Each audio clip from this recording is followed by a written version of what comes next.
Soy una persona bastante escéptica. Algunos me han sugerido que puedo pecar de incrédulo, pero cuando estaba escribiendo el guión para este video, cuando estaba escribiendo lo que estás a punto de escuchar, el programa Word, que es el procesador de textos que utilizo para trabajar, se cerró de repente y perdí todo lo que había escrito. Así, sin más ni más, de repente se cerró. Y solo este documento. Tenía más documentos abiertos, pero este documento del texto que estás a punto de escuchar fue el único que se cerró y se perdió. No fue un fallo general del sistema. Fue un problema en particular con este texto, donde voy a hablar de los Illuminati, los reptilianos, los Anunnaki, los Nefelim y el nuevo orden mundial.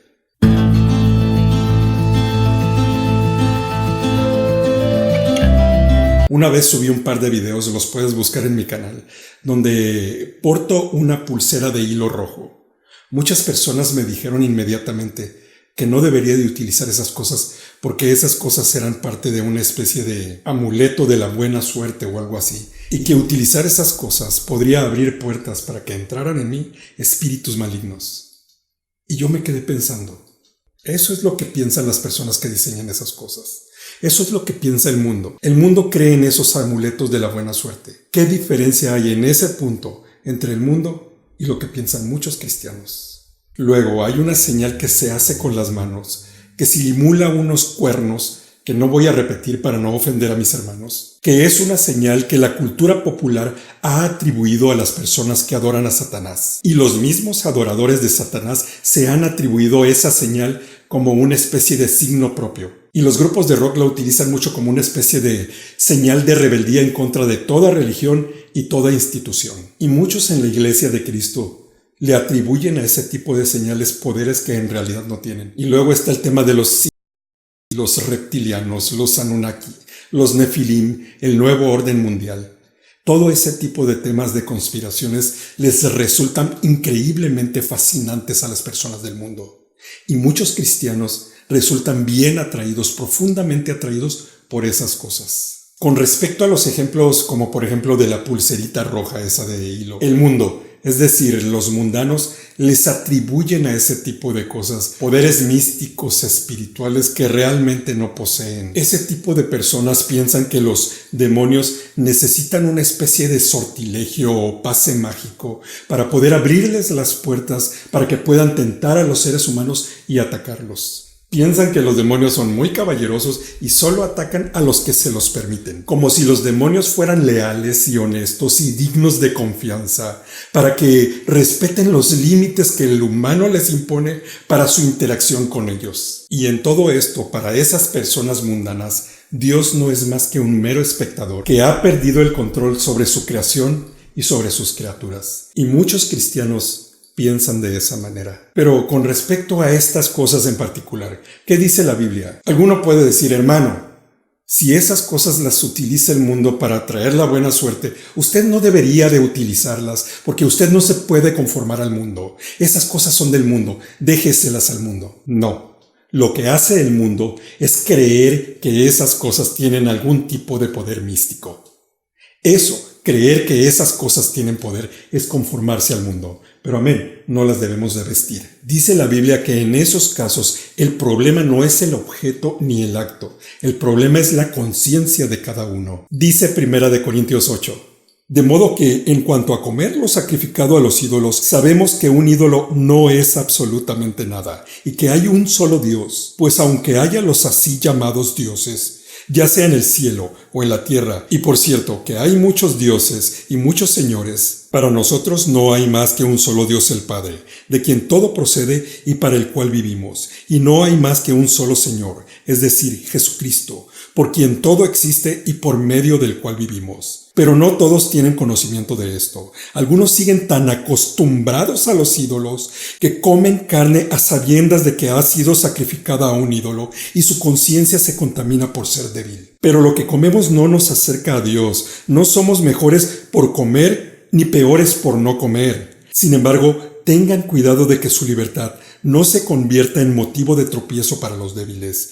Porque si alguien de conciencia débil te ve a ti que tienes este conocimiento, comer en el templo de un ídolo, no se sentirá animado a comer lo que ha sido sacrificado a los ídolos. Entonces, Ese hermano débil, por quien Cristo murió, se perderá a causa de tu conocimiento. Al pecar así contra los hermanos, hiriendo su débil conciencia, pecan ustedes contra Cristo. Por lo tanto, si mi comida ocasiona la caída de mi hermano, no comeré carne jamás para no hacerlo caer en pecado. El problema no era la pulserita roja. El problema era la conciencia de mis hermanos y me la quité para no ofenderlos. Con respecto a las señales de cuernos que se hacen con las manos y los rituales que hacen los adoradores de Satanás, los que se dicen adoradores de Satanás, piensan que con esas señales y con esos rituales y con esas prendas que utilizan, piensan que debido a eso están siendo servidores de Satanás. Entonces las señales que hacen los satánicos y los rituales que hacen y las prendas que utilizan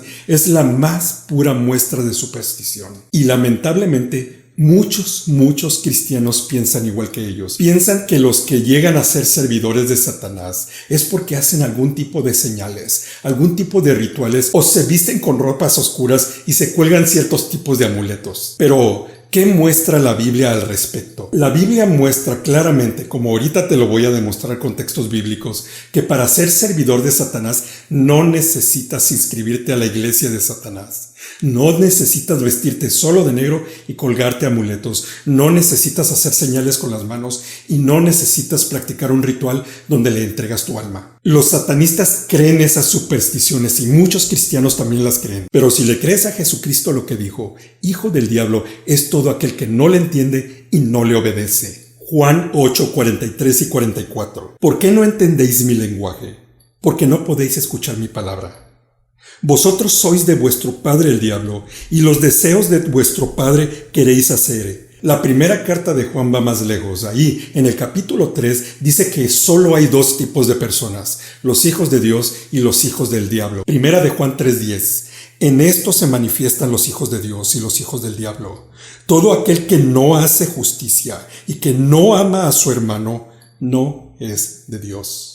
Y Pablo va aún más incisivamente a esto en Efesios 2:2. Y Él os dio vida a vosotros cuando estabais muertos en vuestros delitos y pecados, en los cuales anduvisteis en otro tiempo, siguiendo la corriente de este mundo, conforme al príncipe de la potestad del aire, el espíritu que ahora opera en los hijos de desobediencia, entre los cuales también todos nosotros vivimos en otro tiempo en los deseos de nuestra carne, haciendo la voluntad de la carne y de los pensamientos, y éramos por naturaleza hijos de ira, lo mismo que los demás. Pablo dice que fuimos hijos de ira antes de ser salvos, y obviamente los hijos de ira no son hijos de Dios, y el que no es hijo de Dios, por naturaleza es siervo de Satanás. Siervo de la carne y de los pecados. En la palabra de Dios en ninguna parte aparecen personas que estén en un estado neutral, en un estado en el que no son ni hijos de Dios ni hijos de ira. Siempre o son hijos de Dios o hijos de ira. Entonces, a la luz de estos pasajes, ¿qué necesitas para ser satanista?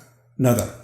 Necesitas hacer nada, solo dejarte llevar por la corriente del mundo. No necesitas hacer nada, necesitas no arrepentirte y no creer en Jesucristo. Si esta es tu vida, aunque no te vistas de negro, aunque no hayas hecho una ceremonia para entregar tu alma al diablo, aunque no hagas señales y no vistas amuletos, ni seas miembro de la iglesia de Satanás, eres un hijo del diablo. Y luego está el asunto de los Illuminati, los reptilianos, los Anunnaki, los Nefilim y todas esas cosas. Con respecto a todo eso te tengo una noticia. Sí va a haber un nuevo orden mundial y su líder será el anticristo. Y mira, aunque este no es el tema de este video, en mi opinión, el tema ovni muy probablemente sí tiene mucho que ver con el engaño final que va a ejecutar el anticristo. Yo creo que esas teorías de conspiración sí tienen algo de cierto. Pero mira, lo que debes entender es que ese no es el peor problema del mundo. Que nos gobiernen unos seres verdes de ojos grandes no es la peor calamidad que le pueda ocurrir a la humanidad. Lo más aterrador que le puede ocurrir a cualquier ser humano es enfrentarse al Todopoderoso el día del juicio y ser encontrado culpable y llegar sin un abogado defensor. Es no entregarse a Jesucristo durante su vida y llegar al juicio sin Jesucristo como su abogado defensor. Y entonces la verdad es que todas esas conspiraciones del nuevo orden mundial, por más ciertas que sean, no son más que opio para el pueblo. Las supersticiones y los rituales espirituales que muchos mundanos se creen y muchos cristianos también se creen, mientras los demonios se carcajean de ellos, y todas esas conspiraciones están diseñadas para desviar la atención de lo más importante, la obediencia a Cristo y la gran comisión. ¿Quién crees que está más interesado en desviar tu atención como miembro de la Iglesia de Cristo de las cosas importantes como la Gran Comisión?